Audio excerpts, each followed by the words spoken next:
विश्वास है कि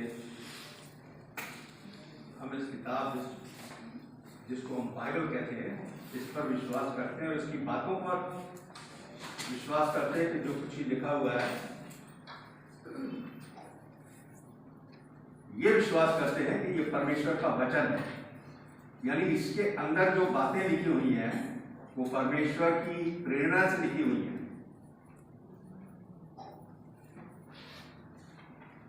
दुनिया में बहुत सारे धर्म, बहुत सारे विश्वास हैं,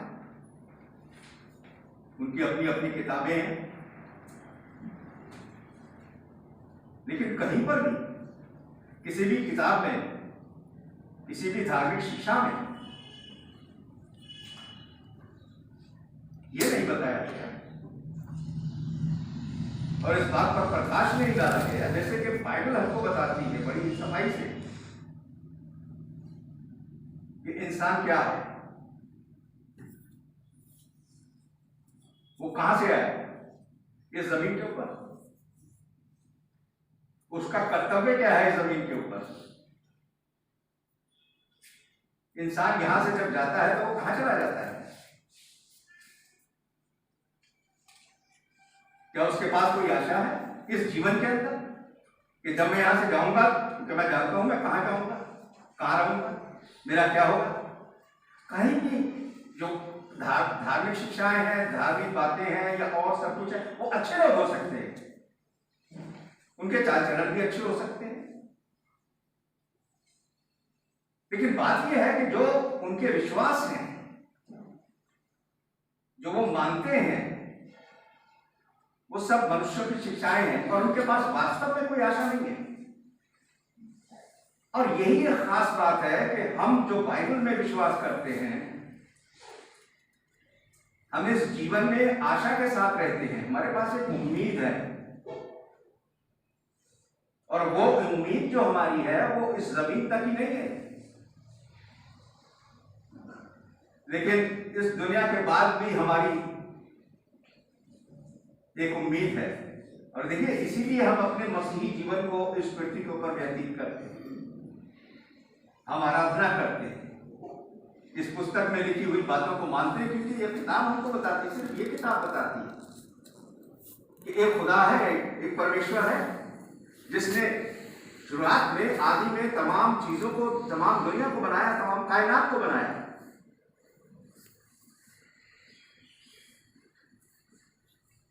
ये अपने आप सब कुछ नहीं आ गया, ये खुदा है, परमेश्वर जिसने सब कुछ बनाया और उसका परिमाण हम देखते हैं दुनिया भर में, सब जगह है। आकाश ईश्वर की महिमा कर रहा है, पृथ्वी के ऊपर हम जो कुछ देखते हैं कहां सब से आ गए। अगर कुछ था तो कुछ है, अगर कुछ नहीं होता तो कुछ भी नहीं होता, जीरो में से कोई चीज नहीं निकलती, परमेश्वर है। और उन्हीं परमेश्वर को इस बाइबल के अंदर बताया गया है कि वो परमेश्वर कौन है, वो सर्वशक्तिमान परमेश्वर आत्मा है। और अपने उसी आत्मिक स्वभाव के ऊपर परमेश्वर ने कहा अब हम इंसान को बनाएं। सो हम इंसान जो हैं, हम आत्मिक प्राणी हैं। यू फॉलो, हम आत्मिक प्राणी हैं, हम पशुओं के समान नहीं है, हम पेड़ पौधों के समान नहीं है जिनमें जीवन हो सकते हैं और नहीं, क्योंकि परमेश्वर की पुस्तक हमको बताती है कि उसने हमको अपने स्वभाव पर और अपने स्वरूप पर बनाया। परमेश्वर आत्मा है, तो हम आत्मिक प्राणी हैं, हमारे पास दो वजूद हैं, हम शारीरिक भी है, हम आत्मिक भी हैं। तो हम कहां से आए? हमें परमेश्वर ने बनाया। हमारा संपूर्ण कर्तव्य इस पृथ्वी के ऊपर क्या है, ये पुस्तक हमको बताती है कि परमेश्वर का भय मान और उसकी सारी आज्ञाओं का पालन कर, क्योंकि मनुष्य का संपूर्ण कर्तव्य यही है। जैसे कि हम सबोपदेशक की पुस्तक 12 अध्याय उसकी 13 और 14 आयत में पढ़ते हैं, यह हमारा कर्तव्य है। हम इस पृथ्वी के ऊपर अपने जीवनों को जानवरों की तरह, पशुओं के समान व्यतीत नहीं कर सकते, क्योंकि हम जानते हैं कि एक परमेश्वर है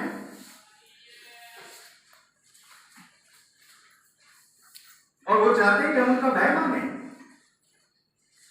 अपने जीवनों को इस पृथ्वी पर परमेश्वर के भय में व्यतीत करें। इसीलिए सबोपदेशक की पुस्तक उसके 12 अध्याय के 13-14 में लिखा है कि मनुष्य का यह संपूर्ण कर्तव्य है। अंग्रेजी की बाइबल में लिखा है this is man's all to fear God and do his commandments. और देखिए परमेश्वर ने अपने कमांडमेंट्स, अपनी सारी आज्ञाएं इस पुस्तक बाइबल में हमको दी। जैसे मैंने कहा, कोई भी दुनिया की पुस्तक ले लें, धार्मिक पुस्तक ले लें, कोई भी विचारधारा धार्मिक ले लें, कुछ भी ले लें, करोड़ों लोग इस दुनिया में हैं। वो हर एक किस्म की पद्धतियों को मानते हैं, विश्वास करते हैं, उनके अलग अलग विश्वास हैं, लेकिन क्या आशा उनके पास है? जो आशा हमें बाइबल से मिलती है, क्योंकि ये हकीकत में, वास्तव में परमेश्वर के वचन की पुस्तक है। परमेश्वर ने हमको बनाकर ऐसे नहीं छोड़ दिया कि हम अपनी मर्जी से उनकी आराधना करें। कि दुनिया में तमाम लोग जो है, जो अलग अलग विश्वास करते हैं, अलग अलग धार्मिक बातों को मानते हैं, और इसमें कोई शक नहीं कि ज्यादातर लोग जो इस दुनिया में हैं, आप कह सकते हैं कि करीब 95% लोग जो इस दुनिया में हैं, वो किसी न किसी रूप में परमेश्वर या ईश्वर या परमात्मा को मानते हैं, और किसी न किसी शिक्षा या किसी न किसी बात को मानते हैं। लेकिन केवल बाइबल ही हमको बताती है कि परमेश्वर वास्तव में कौन है। तो जो लोग किसी और शिक्षा को, किसी और बात को मान रहे हैं, आराधना कर रहे हैं, सब कुछ कर रहे हैं, वास्तव में वो परमेश्वर को नहीं जानते, वो परमेश्वर की आराधना नहीं कर रहे हैं, वो अपने मन की कल्पनाओं से कर रहे हैं। जैसे हम प्रेरितों के कामों की पुस्तक 17 अध्याय में देखते हैं, Acts 17, कि पौलुस वहां गए, उन्होंने कहा कि तमाम लोग जो है वहां के, यूनान के, उस समय जब पौलुस प्रचार करते थे सच्चे और जिंदा परमेश्वर के, उनके कलाम का, कि वो तमाम लोग जो है बड़े धार्मिक प्रवृत्ति के, बहुत धार्मिक प्रवृत्ति के थे, वो आराधना कर रहे थे। उन्होंने तरह तरह के मूर्तियां बना रखी थी, बड़े अच्छे लोग थे। पौलुस ने कहा कि मैं तुम्हारी सराहना करता हूं, तुम परमेश्वर की आराधना कर रहे हो। देखिए, उन्होंने कहा तुम परमेश्वर की आराधना कर रहे हो, अर्थात उस परमेश्वर की जिसे वो सोचते थे कि वो परमेश्वर है। ऐसे ही आज की दुनिया में लोग कहते हैं ये परमेश्वर है, ये ईश्वर है, ये भगवान है, इस परमात्मा है, उनकी आराधना करनी चाहिए। क्यों? अच्छे लोग हैं, लेकिन किस परमेश्वर, किस परमात्मा की आराधना वो कर रहे हैं? वो उनके मन की कल्पनाओं के हैं। वो हैं जिनको उन्होंने मनुष्यों से सीखा। लेकिन हम उस परमेश्वर की आराधना करते हैं जिसने अपने आप को इस पुस्तक बाइबल में रिवील किया है, बताया है, प्रदर्शित किया है, घोषित किया है। सो बाइबल की सबसे पहले जब हम पर्चा पढ़ते हैं, ओपन करते हैं, लिखा है आरंभ में, आज में परमेश्वर ने आकाश और पृथ्वी की रचना की। देखिए, परमेश्वर से हमारा साबका हो रहा है, इंट्रोडक्शन हो रही है। बाइबल सबसे पहले हमको इंट्रोड्यूस करती है, आज में परमेश्वर थे, परम आत्मा, जिन्होंने आकाश और पृथ्वी की रचना की। और फिर उत्पत्ति की पुस्तक का पहला अध्याय, जेनेसिस चैप्टर 1, उसके अंदर पूरा वर्णन है कि किस प्रकार से परमेश्वर ने सारी सृष्टि को बनाया। How God created everything on earth and in heaven that is in sky. Genesis chapter 1. Everything. कैसे परमेश्वर ने मनुष्य को बनाया, अपने स्वरूप पर बनाया, अपनी समानता पर बनाया। सो बाइबल हमें बताती है कि हम केवल प्राणी ही नहीं है, सारे पशु, कीड़े मकोड़े सारे प्राणी हैं, उनमें प्राण है, यानी जीवन है। लेकिन उनके जो प्राण और जीवन है वो जीवन प्राण नहीं है जो मनुष्य के पास है। मनुष्य के पास क्या है? तो उत्पत्ति 2:7 में लिखा है, जेनेसिस 2:7, परमेश्वर ने जब मिट्टी के पुत्र को बनाया, आदम की देह को बनाया, तो उसमें अपने जीवन का सांस छोड़ दिया। हमारे अंदर जो सांस है, हमारे अंदर जो प्राण है, हमारे अंदर जो जीवन है, वो परमेश्वर का जीवन है, वो पशुओं का सा जीवन नहीं है, वो आत्मिक जीवन है। क्योंकि परमेश्वर जो है वो आत्मा है। God is spirit and created the man in the beginning after his image and in his own likeness.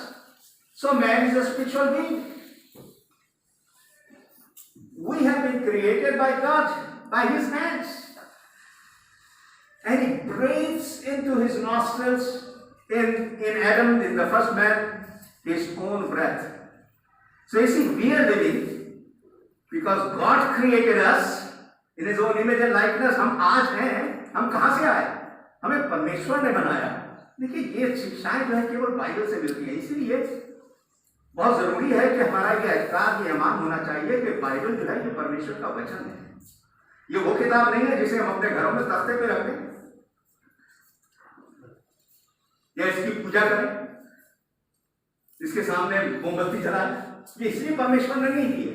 परमेश्वर ने यह किताब हमको इसलिए दी है कि हम इसको पढ़ें, क्योंकि परमेश्वर हमसे बातें कर रहे हैं। वो हमें क्या बता रहे हैं कि जब कुछ भी नहीं था तो परमेश्वर थे, और उन्हीं परमेश्वर ने सारी सृष्टि की रचना की, और इंसान को परमेश्वर ने अपनी आत्मिक स्वरूप के ऊपर, हम परमेश्वर के समान हैं। हमारा जो स्वरूप है वो आत्मिक है। सो बाइबल में लिखा है कि जब मनुष्य की मृत्यु होती है तो मनुष्य कहां जाता है?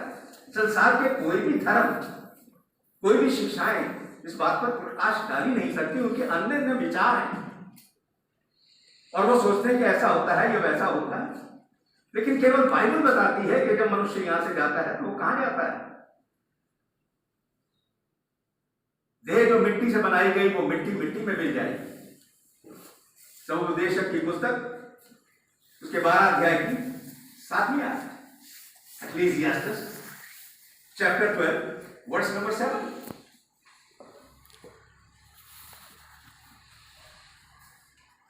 The dust return to dust। देखिए, आदम की बॉडी को परमेश्वर ने भूमि की मिट्टी से बनाया था, जैसे उत्पत्ति 2:7 में भूमि की मिट्टी से। और ये बात साइंटिफिकली भी सही है, वैज्ञानिक दृष्टिकोण से भी सही है। मनुष्य के शरीर में जितने भी पदार्थ हैं जिनसे मिलकर मनुष्य की देह बनी हुई है, साइंस इस बात को साबित करता है कि वो वास्तव में आइडेंटिकल है, मिट्टी से बने हुए हैं, मिट्टी की तरह है। मिसाल की सूरत से जैसे फास्फोरस है और केमिकल्स है, वो मिट्टी से आइडेंटिकल है। तो मनुष्य की देह को मिट्टी से बनाया गया और वो मिट्टी में मिल जाएगी। लेकिन आत्मा का क्या होता है? उसी आयत में लिखा हुआ है समुपदेशक 12:7 में, एक्लेसियास्टिस 12:7, कि आत्मा परमेश्वर के पास, जिसने उसे दिया उसके पास। क्या हम आत्मिक प्राणी हैं, इस बात को याद रखें। हम कोई जानवरों के समान नहीं है।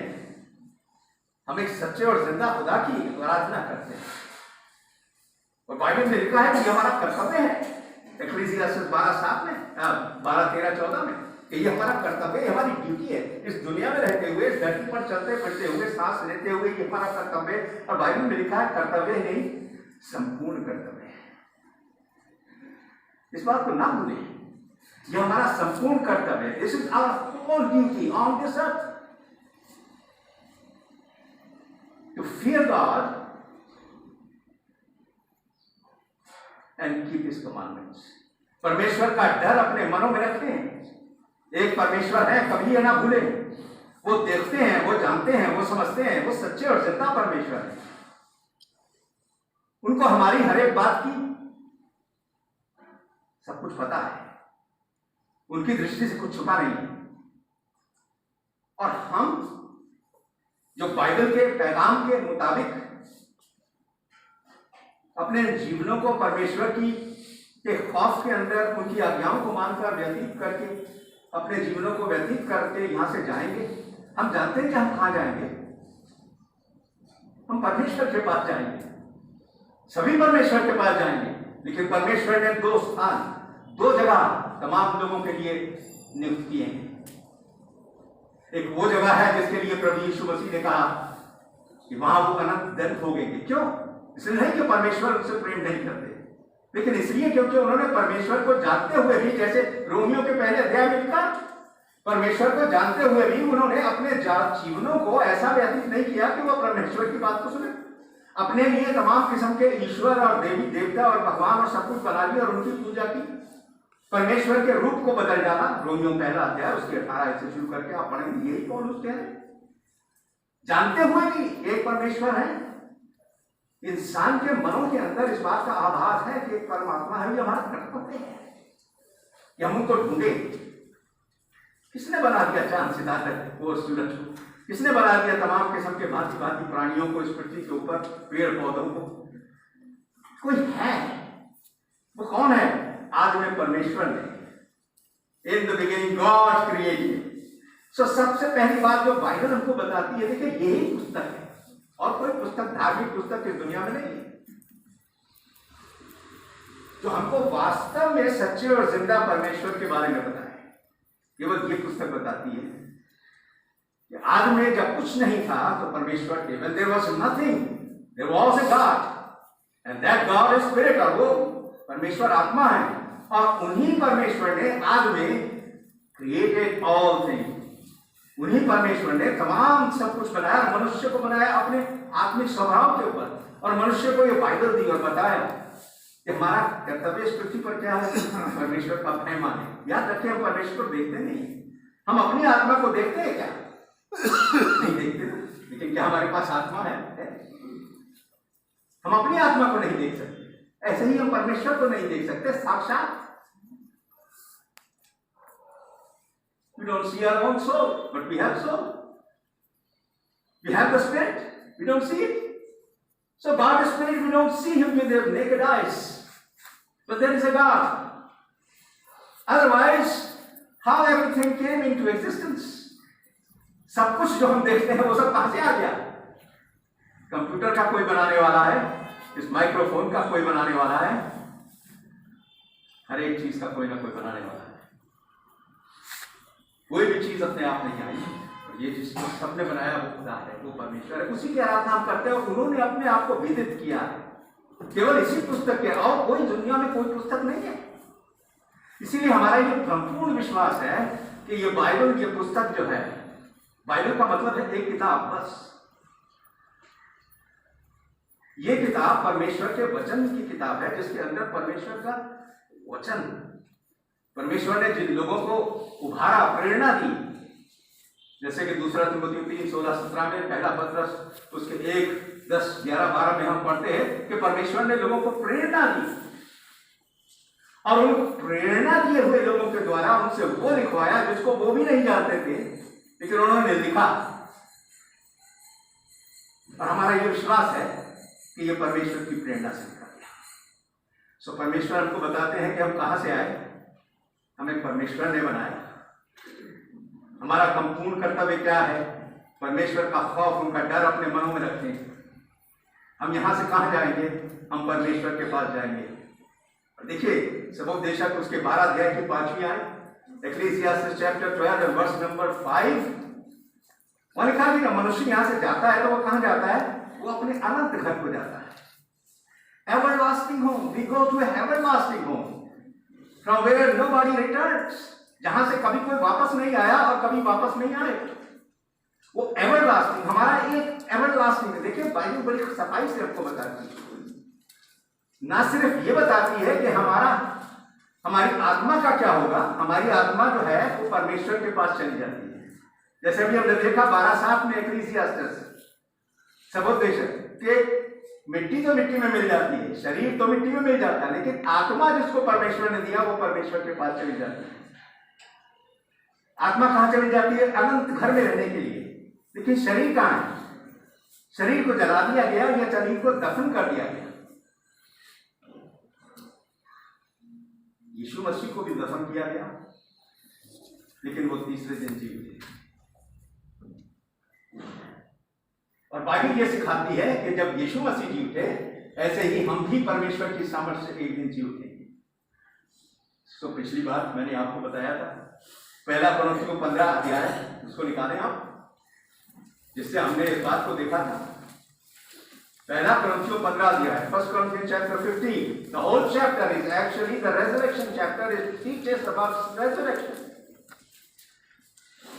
ये पुनरुत्थान का अध्याय है। इस पूरे अध्याय के अंदर 58 आयतें हैं, और उसमें सब में जो विशेष बात यहाँ पर लेखक बता रहे हैं परमेश्वर की प्रेरणा से, कि शरीर जी उठेंगे। देखिए आत्माओं को जी उठने की जरूरत नहीं है, आत्मा कभी मरती नहीं, soul never dies, is exist for ever. शरीर मरता है, वो दफनाया जाए या पानी में गर्क हो जाए या आग से जला दिया जाए, शरीर नाश होता है। लेकिन बाइबल की एक बहुत खूबसूरत आयत की है, बात की है कि बाइबल हमको सिखाती है कि यही शरीर जी उठेंगे। दूसरा कोरिन्थियों 5:10 के अंदर इसलिए पौलुस कहते हैं कि अवश्य है कि हम सबका हाल मसीह के न्याय के सामने को देखे। यह शब्द इस्तेमाल हुआ अवश्य है। 2 Corinthians 5:10 says we must, the word must, appear before the judgment seat of Christ. We must, because God has appointed.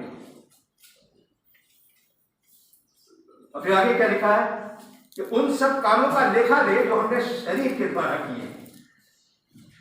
जो शरीर की अहमियत है, ये मिट्टी में मिल जाएगा, ये आग में जल जाएगा, लेकिन यही एक शरीर जी उठेगा।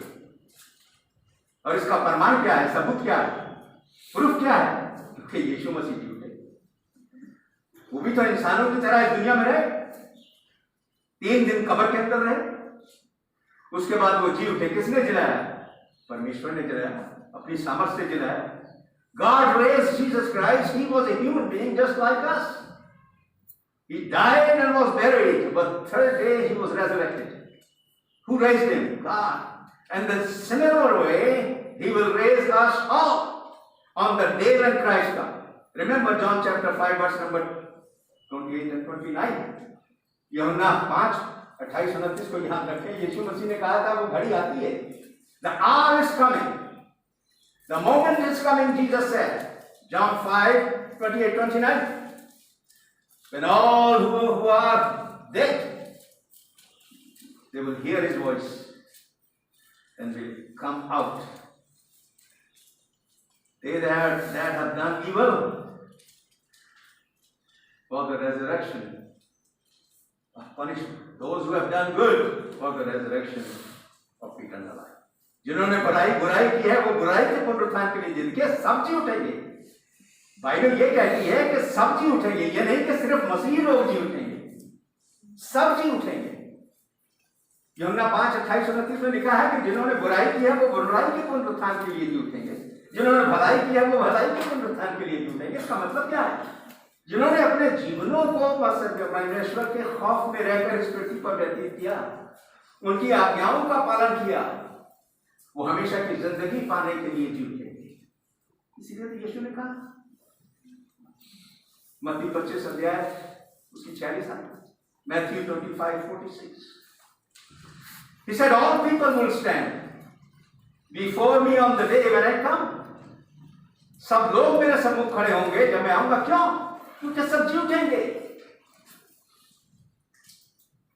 अच्छे और बुरे सब जी उठेंगे और सब मेरे सामने खड़े होंगे। और जो मेरे उल्टे हाथ पर होंगे उनसे मैं कहूंगा कि उस जगह चले जाओ जहां अनंत का विनाश है, क्योंकि तुमने परमेश्वर की इच्छा के अनुसार अपने जीवनों को व्यतीत नहीं किया। लेकिन जो मेरे सीधे हाथ पर होंगे उनसे मैं कहूंगा कि मेरे राज्य में प्रवेश करो, क्योंकि हे मेरे लोगों, मेरे पिता के धर्मी लोग। क्या हम देख रहे हैं? हमारे जीवन महत्वपूर्ण है,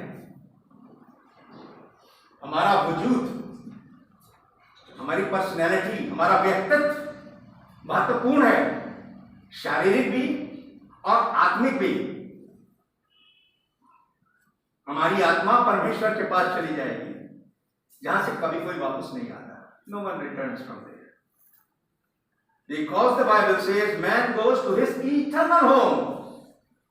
Ecclesiastes 12:5, वहां से कभी कोई वापस नहीं आएगा, क्योंकि बाइबल कहती है कि मनुष्य जब मर जाता है तो वो कहां पे आता है? वो अपने अनंत घर को जाता है, यानी हमेशा के घर को जाता है। सबोपदेशक 12:5, वहां से कभी कोई वापस नहीं आएगा, ना कभी कोई आया।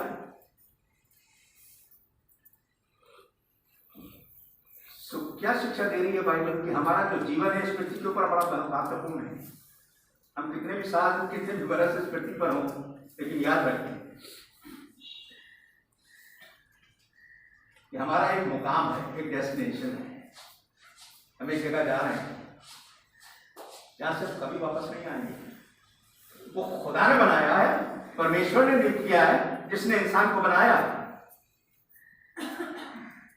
तो पिछली बार हमने देखा था कि जिस दिन प्रभु यीशु मसीह आएंगे उस दिन सब लोग जी उठेंगे और सब के सब परमेश्वर के पुत्र प्रभु यीशु मसीह के सम्मुख खड़े होंगे और सबका न्याय होगा। लेकिन कोरिन्थियस के अंदर, कोरिन्थ जो एक बहुत बड़ी जगह थी, पहला कोरिन्थियों उसके 15 अध्याय में, फर्स्ट कोरिन्थियंस चैप्टर 15, ये वी टॉकिंग अबाउट क्रिश्चियंस। हम यहाँ मसीह लोगों के बारे में देख रहे हैं। ये क्रिश्चियन थे, मसीह थे, हमारी ही तरह हर एक इतवार को आराधना करते थे, प्रतिदिन अपने जीवनों को मसीह में रहकर व्यतीत करने की कोशिश करते थे।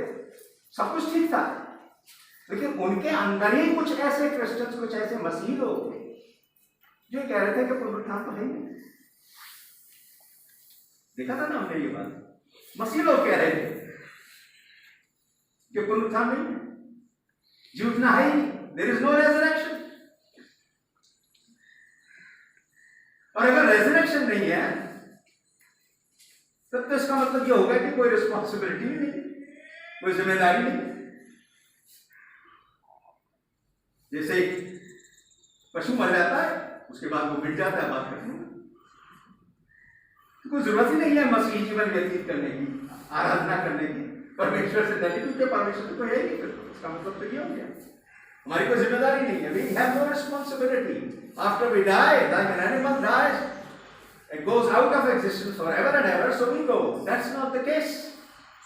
So पौलुस ने हमको बता रहे कि तुम क्या बात कर रहे हो। हमने एक चीज देखी मसीह लोगों को, देखिए मैंने तो आपको एक खास चीज बताई थी, इसको नोट करें कि हम जो क्रिश्चियंस हैं, हम जो मसीह हैं, अगर हम लगातार बाइबल को ना पढ़ें, ना सुने और अपने विश्वासों में कायम ना रहें तो हम बहक सकते हैं। किसी भी गलत शिक्षा को सुनकर और मानकर, यही हुआ यहाँ पर। क्रिश्चियंस के मसीह लोग हैं जो ये कहने लगे कि जी उठना तो है ही नहीं, कोई भी जी उठेगा। और उसका कारण यहां पर 33 आयत में हमने नोट किया था, अगर आपको याद हो, 1 Corinthians 15:33। क्यों ये लोग कह रहे थे कि पुनरुत्थान है नहीं? एक क्रिश्चियंस के मसीह जिन्होंने ये माना था, पौलुस ने कहा उनसे पहली आयतों के अंदर, तुमने तो बात मानी, हमने तो तुम्हें यही सुसमाचार सुनाया। 33 आयत में लिखा है कि बुरी संगति अच्छे चरित्र को बिगाड़ देती है। ये शारीरिक दृष्टिकोण से भी सच है और ये आत्मिक दृष्टिकोण से भी सच है। Evil companionship society destroys the good habits of good characters. अगर हम शारीरिक रूप से गलत लोगों के साथ संगति करेंगे तो हम शारीरिक रूप से हमारी गलत आदतें बन जाएंगी, और अगर हम आत्मिक रूप से गलत लोगों के साथ संगति करेंगे तो हमारी आत्मिक शिक्षा जो है, बातें जो है, उनसे हम बिगड़ जाएंगे। यहाँ क्या हुआ? पौलुस को यही कह रहे हैं पहला कोरिन्थियों 15:33 में कि तुमने ये क्या किया? तुमने तो सुसमाचार को माना, जिस सुसमाचार को हमने तुम्हें सुनाया था, पहली 4 आयतें, पहला कोरिन्थियों 15 हमने तुम्हें बताया था कि यीशु मसीह कैसे मारे गए, गाड़े गए, जी उठे, और यही सुसमाचार है, और इस सुसमाचार को तो तुमने माना था।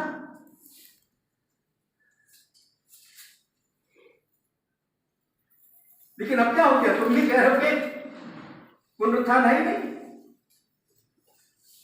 और अगर पुनरुत्थान नहीं है तो इसका तो मतलब यह हुआ कि यीशु मसीह भी नहीं जी उठे। और हम लोग जो प्रचार कर रहे हैं, प्रेरित ने उनसे कहा था, हम तो उसमें झूठे गवाह है, क्योंकि जो मसीहत का प्रचार है, जो मसीहत की बुनियाद है, संपूर्ण मसीहत की, क्रिश्चियनिटी की जो बुनियाद है, the foundation, the whole Christian faith is on the fact that Jesus Christ was raised, कि यीशु मसीह जी उठे। अगर यीशु मसीह नहीं जी उठते तो मसीहत तो दफन हो गई होती उसी दिन जिस दिन यीशु मसीह दफन हुए।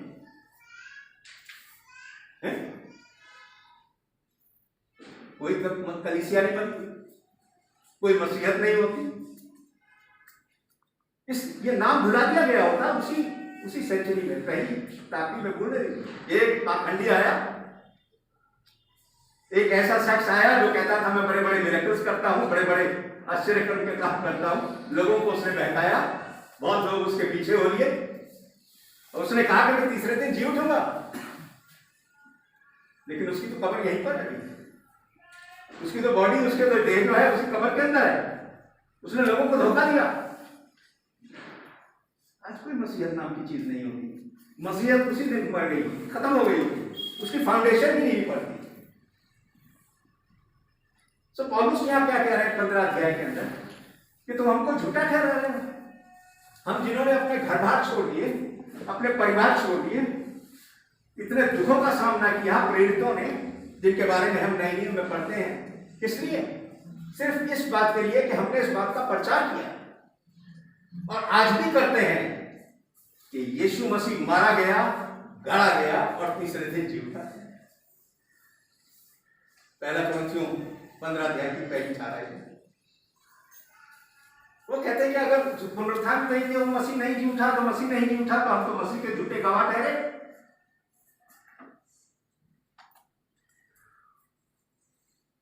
मसीह जब जी उठा तो उन्होंने कहा कि बहुत से लोगों ने उनको देखा, उन्होंने नाम दिए उनके, कि इन लोगों ने देखा, हमने देखा, प्रेरितों ने सबने देखा। 40 दिन तक वो इस पृथ्वी के ऊपर रहे। लोगों ने उनको देखा, कुछ लोगों ने जिनको वो दिखाई उन्होंने देखा, और ये प्रेरितों ने सबने देखा। इन्होंने उनके साथ खाना भी खाया। क्या मसीह के झूठे गवाह हैं?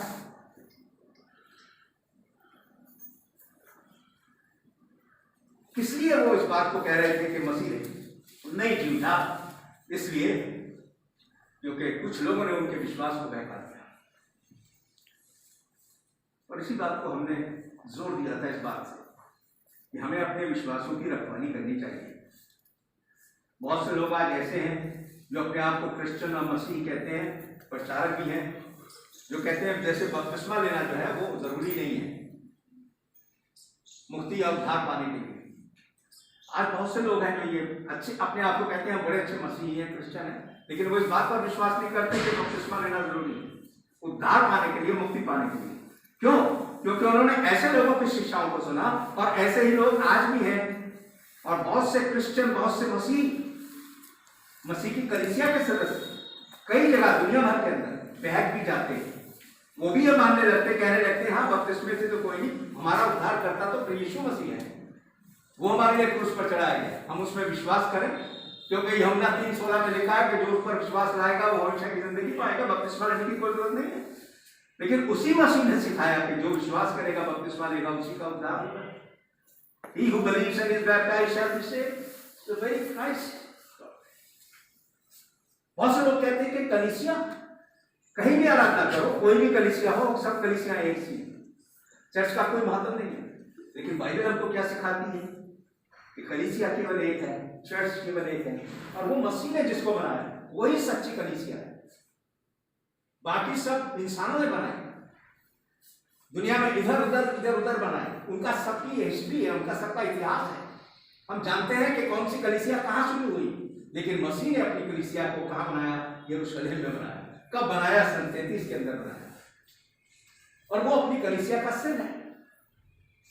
और प्रेरित लोग जो है वो उसकी फाउंडेशन है, उसकी नींव है। मसीह कोने का सिरे का पत्थर है।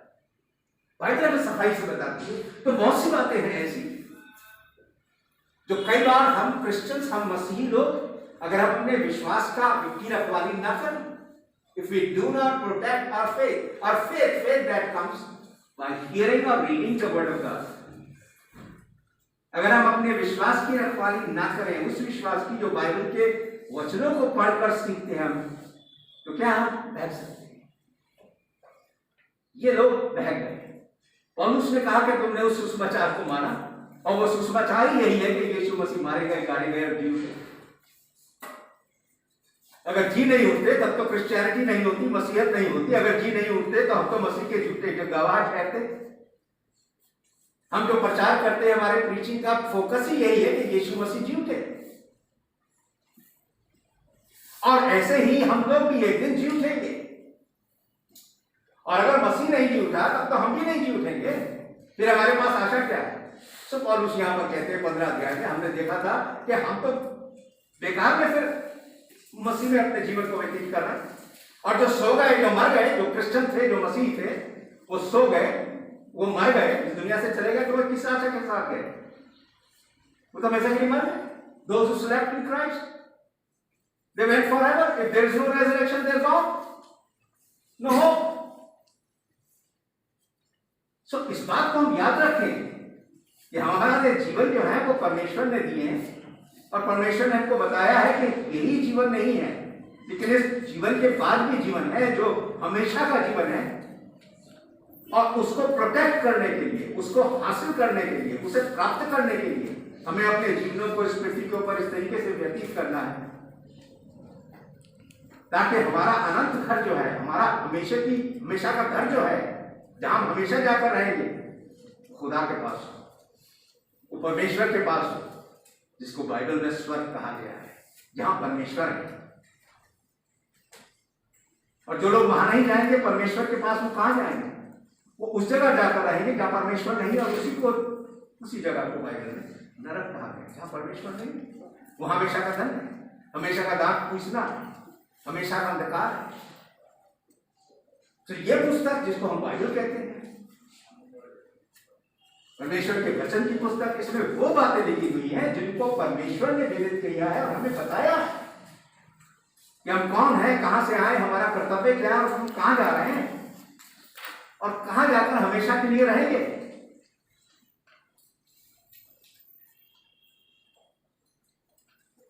और क्योंकि मसीह जी उठा, तो यहां पर जो दलील उन्होंने दी है, इसलिए हम भी जीते। तो हमने 29 आयत को देखा था, पहले कोरिन्थियों उसके 15 आयत पे देखे।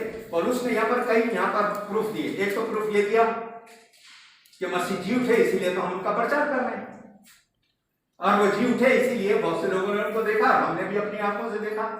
हमने अपनी जिंदगियों को दांव पे लगा दिया इस बात के प्रचार करने के लिए कि यीशु मसीह जी उठे, क्योंकि हमने उसको देखा।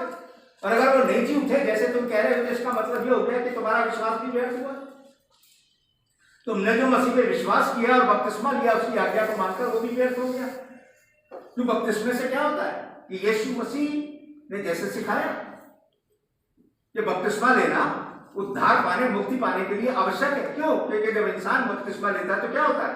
वो अपने पापों के लिए मर जाता है, वो पानी की कब्र के अंदर गाड़ा जाता है, और वो उसमें से बाहर आकर जी उठता है एक नई जिंदगी की चाल चलने के लिए।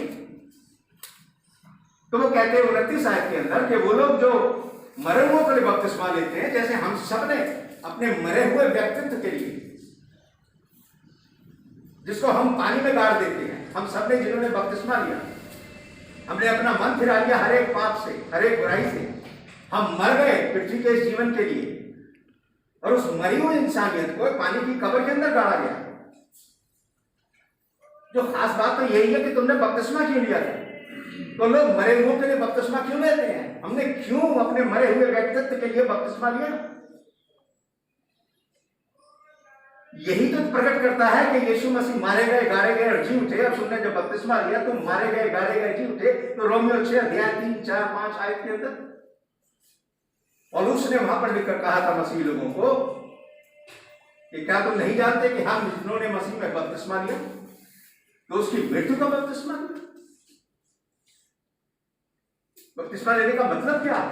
हम मर गए, हमने मसीह की मृत्यु का बपतिस्मा लिया, और उस मृत्यु का मसीह का बपतिस्मा लेने के बाद आगे वो कहते हैं कि हम उसके साथ गाड़े गए पानी की कब्र के अंदर। और फिर जैसे मसीह परमेश्वर की सामर्थ के द्वारा जिलाए गए, वैसे हम भी कहते हैं हम जिलाए गए। किसलिए? एक नई जिंदगी की चाल चलने के लिए। देखिए 5वीं आयत को मार्क ऑफ कर, रोमियो 6:5 वो कहते हैं क्योंकि हम because we have been planted together after the likeness of his death. अब ये देखिए लाइकनेस, ये 5वीं आयत बड़ी ही महत्वपूर्ण है, क्योंकि हम उसकी मृत्यु की समानता में उसके साथ एक हो गए। कब? जब हमने बपतिस्मा लिया, जब हम पानी की कब्र के अंदर गाड़े गए। तो आगे वो कहते हैं इसलिए जरूरी है कि हम उसकी जी उठने की समानता में खड़े हो जाए। कैसे कह रहे हो कि जी उठना नहीं है, कि लोग नहीं जीवते? As we have been planted in the likeness of his death, so we shall be raised after the likeness of his resurrection. Romeo 6:5। इसीलिए उन्होंने कहा कि तुमने जो बपतिस्मा लिया वो तो फिर बेकार हो गया, क्या जरूरत थी बपतिस्मा लेने की? बपतिस्मा लेने का तो मतलब ही यही है कि मैं मर गया, मैं गाड़ा गया और मैं जी उठा। किस लिए? एक नई जिंदगी की चाल चलने के लिए। अब ये लोग बहक रहे थे। अब देखिए एक और सवाल पौलुस ने लिया और वो है 35 आयत से। अब कोई ये कहेगा कि मुर्दे किस तरीके से जी उठते हैं और कैसी देह के पास साथ वो वापस आते हैं। फिर हम यहां दलील देते हैं। The next question that we are looking from 35th verse, somebody will say, how are the dead raised? कि मुर्दे किस तरीके से जी उठते हैं? देखिए एक सवाल ऐसा है, लोगों के मन में शंकाएं होती हैं, आज भी लोग शंकाएं हो सकती हैं। तो पौलुस यहाँ क्या कहते हैं कि ये तो छोटी सी बात है, अगर तुम इसको बात को समझो। मुर्दे तो रोज जी उठते हो, मरे हुए दानों को, बीजों को, क्या वो किसी भी पेड़ का, वृक्ष का हो, फल का हो, सब्जी का हो, तुम रोज बोते हो और वो सब बाहर आ जाते हैं मरे हुए दाने एक नई देह के साथ।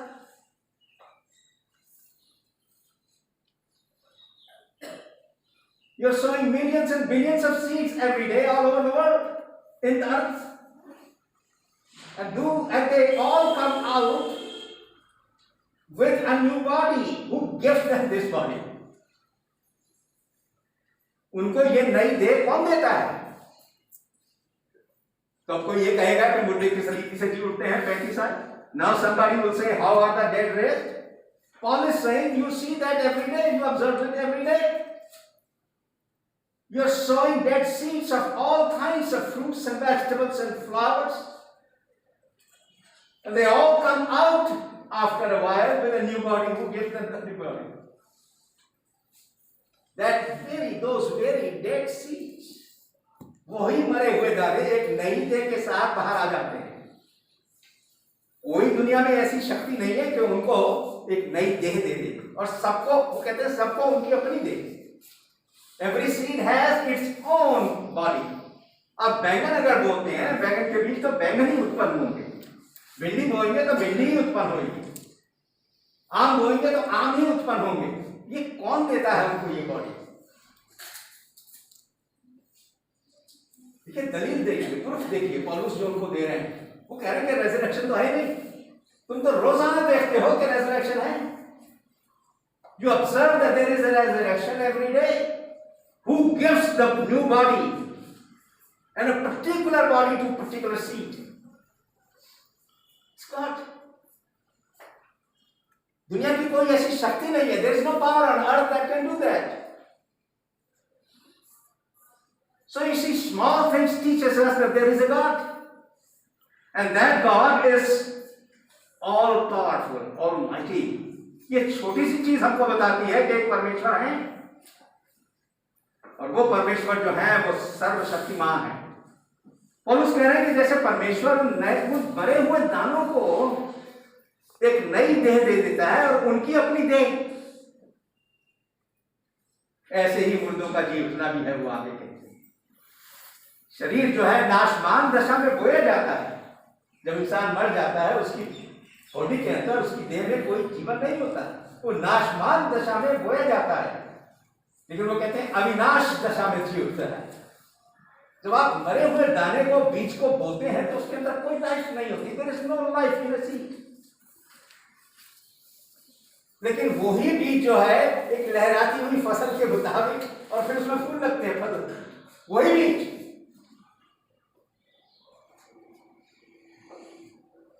तो ये चीज हमको बताती है कि शरीर अविनाशी दशा में बोया जाता है, विनाशी दशा में बोया जाता है, लेकिन वो एक ऐसी देह के साथ जी उठता है जो अविनाश है, जो कभी खत्म नहीं, हमेशा की।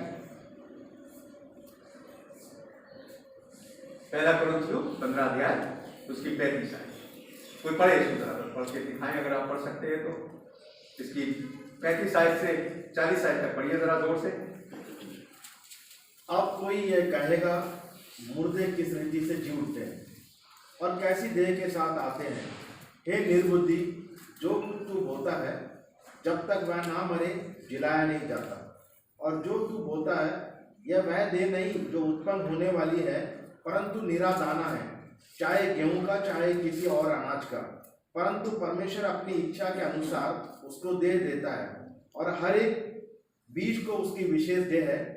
सब शरीर एक समान नहीं, मनुष्य का शरीर और है, पशुओं का शरीर और है, पक्षियों का शरीर और है, मछलियों का शरीर और है। स्वर्गीय देह है और पार्थिव देह भी है, परंतु स्वर्गीय देह कौन तेज और है और पार्थिव का और है। सो हम यहां पर देखते हैं कि पौलुस यहाँ पर बता रहे हैं कि जी उठना है, और परमेश्वर जो है वो देह देते हैं जो कि अविनाश होगी।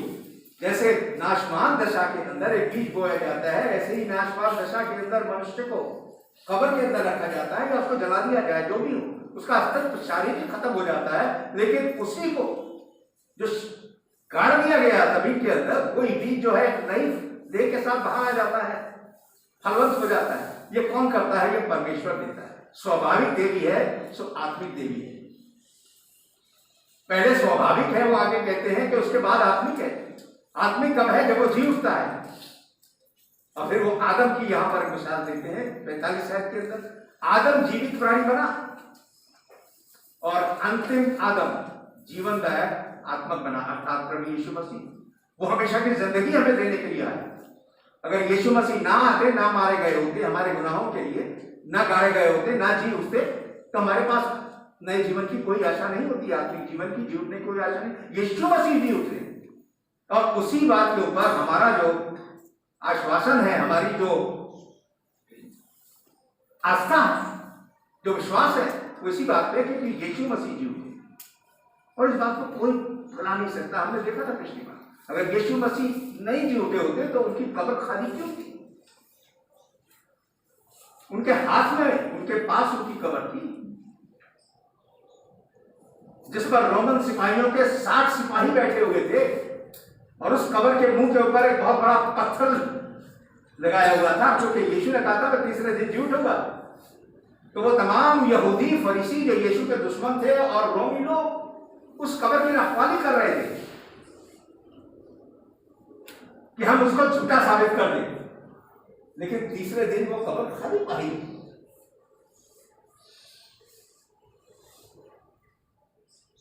अगर यीशु मसीह नहीं जी उठे तो उनकी देह कहां गई?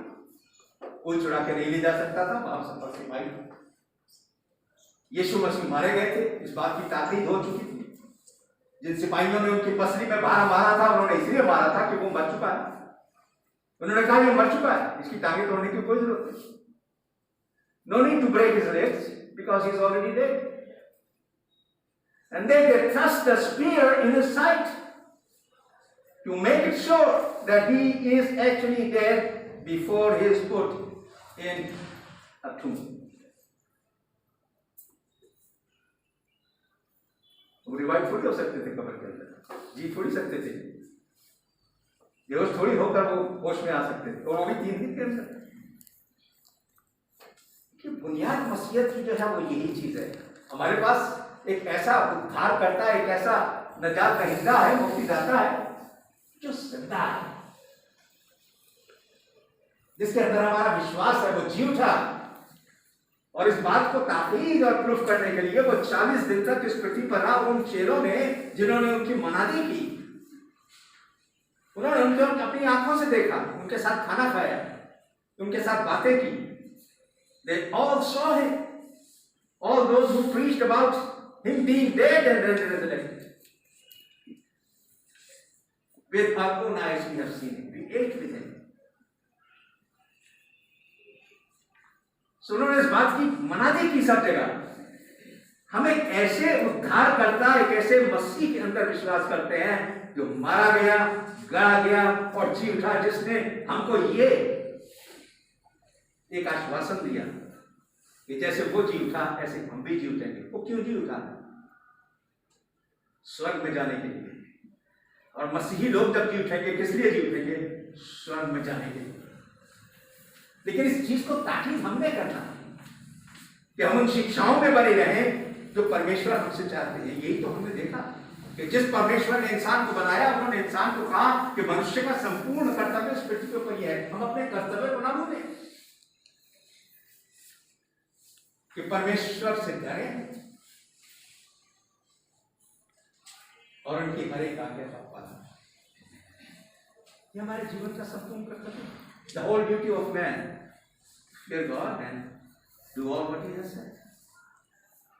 Because when we live, we go to eternal home from where nobody comes.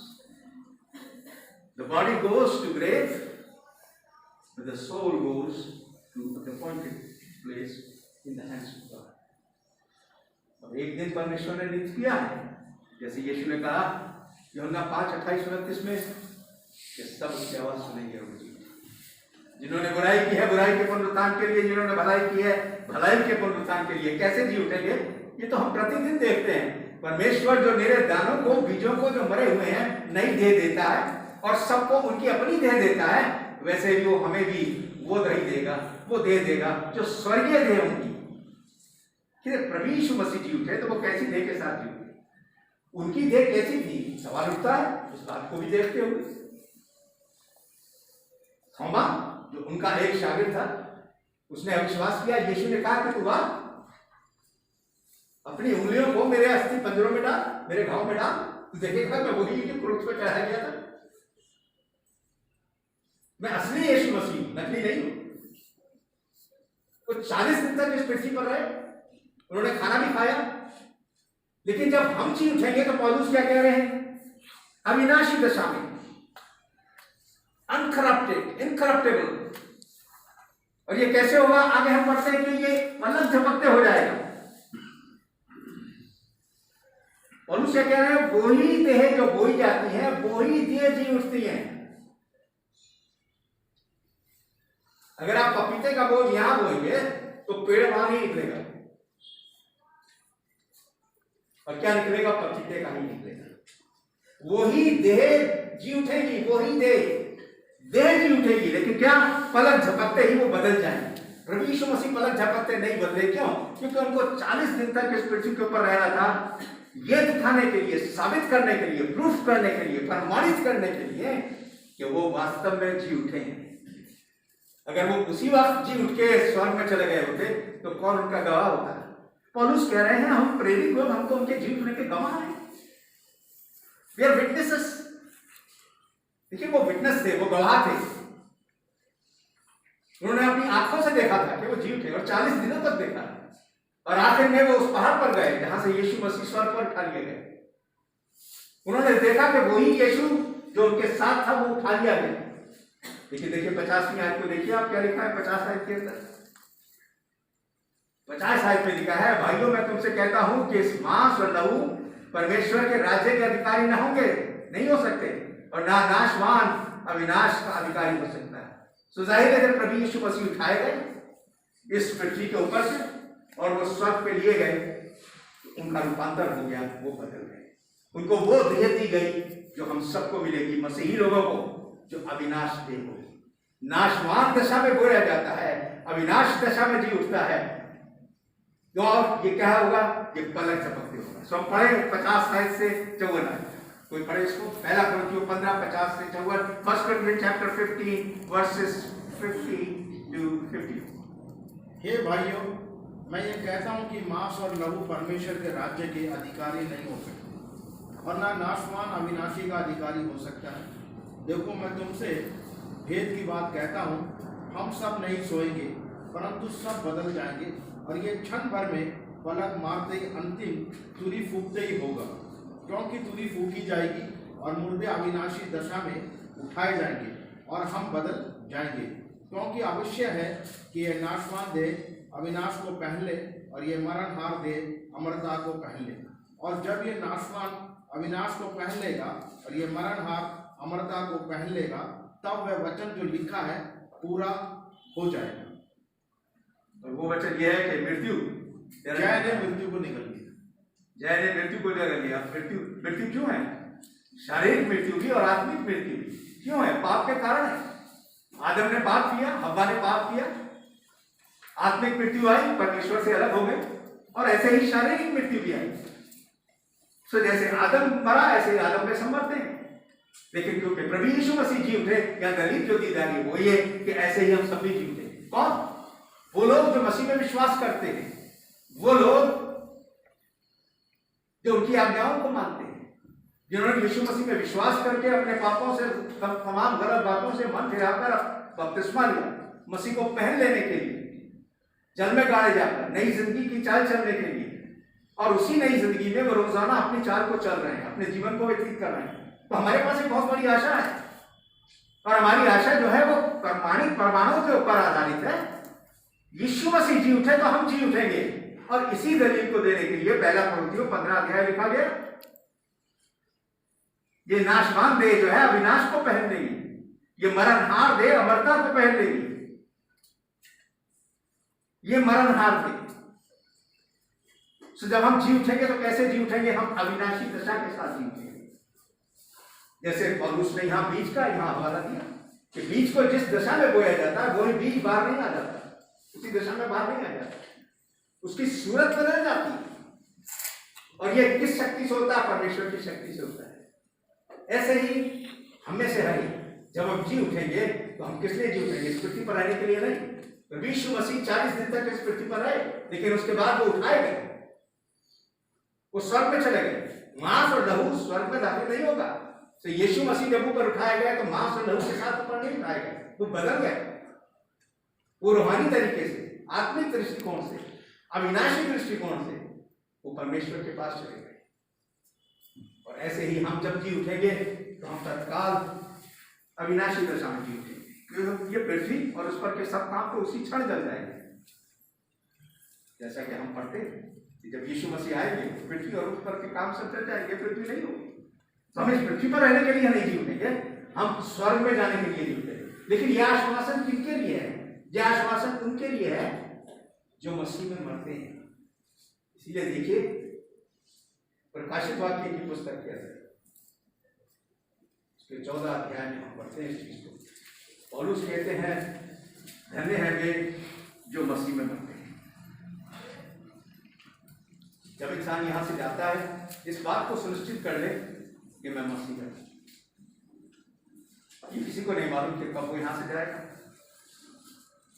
लेकिन हम जो मसीह है, हमारे पास एक बहुत बड़ी आशा है, और आशा हमारी जो है वो ये है कि अगर हम मसीह में मरेंगे तो हम मसीह के साथ हमेशा जिएंगे। वो परमेश्वर जिसने मसीह को जिला दिया, वो हमको भी एक दिन जिला उठाएगा। अगर पुनरुत्थान नहीं तो मसीहत नहीं। आज मसीहत है किस लिए है? क्योंकि यीशु मसीह जी, और क्योंकि यीशु मसीह जी उठे इसलिए हम भी जी उठेंगे। और कहाँ हम जाकर रहेंगे? हमारा ये पूरा विश्वास है कि परमेश्वर ने अपने वचन के पुस्तक में हमको बताया है कि हम उनके साथ हमेशा की जिंदगी पाएंगे। लेकिन वो जो परमेश्वर से डरते हैं और उनकी आज्ञाओं का पालन करते हैं, तो हमारा संपूर्ण कर्तव्य इस पृथ्वी के ऊपर यही है। हम बाइबल के अंदर, परमेश्वर के वचन की पुस्तक के अंदर इसीलिए विश्वास करते हैं क्योंकि यही एक किताब है इस दुनिया के अंदर जो हमको बताती है हम कौन है, हम कहाँ से आए, किस लिए आए, हमारा कर्तव्य क्या है, हम यहाँ से कहाँ जा रहे हैं। परमेश्वर ने हमको सब कुछ बता दिया, और ये हमारा कर्तव्य है कि हम इस बात को सुनिश्चित करें। परमेश्वर नहीं चाहते कि कोई भी उस जगह जाए जहां परमेश्वर नहीं है, जिसको नरक कहा जाता है। परमेश्वर चाहते हैं कि सब उनके पास आए, लेकिन सब उनके पास नहीं आए, क्योंकि सब लोग उनके इस पैगाम में विश्वास नहीं करते जो उन्होंने स्वर्ग से इस पृथ्वी पर भेजा। उनके पुत्र प्रभु यीशु मसीह ने अपने जीवनों को उनको नहीं देते, उनसे नहीं डरते, परमेश्वर से, और उनकी आज्ञाओं का पालन नहीं करते। लेकिन ये दावत सबके लिए, और कितनी अच्छी बात है कि परमेश्वर की इस इन्विटेशन को, इस दावत को हम सब ने स्वीकार किया। लेकिन इस बात को जरूर याद रखें कि बाइबल बार बार बार बार हमको बताती है कि हमारा कर्तव्य यही है इस दुनिया के अंदर कि हम परमेश्वर से डरें। और एक दिन जब हम इस दुनिया में हैं, परमेश्वर से डर कर अपने जीवन को व्यतीत करें। एक परमेश्वर है जो सब कुछ देखते हैं, जो सब कुछ जानते हैं, वो हमारे मनों के भावों को भी जानते हैं। एक परमेश्वर है, उनका खौफ, उनका डर अपने मन में रखें और उनकी हर एक आज्ञा जो उन्होंने इस किताब के अंदर हमको दी वो हम पालन करें। सो उनकी आराधना हम करते हैं उनके वचन के मुताबिक, अपने जीवनों को हम व्यतीत करते हैं उनके चेतनों को, उनके वचनों के मुताबिक। क्यों? क्योंकि हम जानते हैं कि एक परमेश्वर है, यहाँ से हम जब जाएंगे तो हम उनके पास जाना चाहते हैं। यीशु ने कहा था कि मैं आऊँगा तुमको अपने साथ में जाऊँगा, जहाँ मैं रहूँ वहाँ तुम भी मेरे साथ। पहला थेसलोनिकियों 4 के अंदर पौलुस कहते हैं कि जो सो गए, जो मर गए, उनके पास भी आशा है। हम जो जीवित होंगे जब प्रभु यीशु मसीह आएंगे, हम उनसे आगे नहीं बढ़ेंगे। पौलुस उनको कह रहे हैं मसीह लोगों को, पहला थेसलोनिकियों के 4:13 से 18, हम उनसे आगे नहीं बढ़ेंगे। ये नहीं कि जब यीशु मसीह आएंगे हमें वो ले जाएंगे, हम जी उठेंगे और हमें वो ले जाएंगे, नहीं, या हम जो जीवित हैं हमें वो ले जाएंगे। वो कहते हैं वो जितने मर गए वो भी सब जो मसीह में मर गए सब जिलाए जाएंगे, और तब उनके साथ ऊपर उठा दिए जाएंगे, ताकि हम हवा में प्रभु के साथ जहाँ पे जहाँ वो रहे वहाँ भी रहे। देखिए इतनी खूबसूरत बात मसीह लोगों को लेकर पौलुस कहते हैं फिलिपियों 3 की 20 और 21 आयत कि हमारा स्वदेश जो है, हमारा हमेशा का रहने का घर जो है इस पृथ्वी, ये पृथ्वी नहीं है,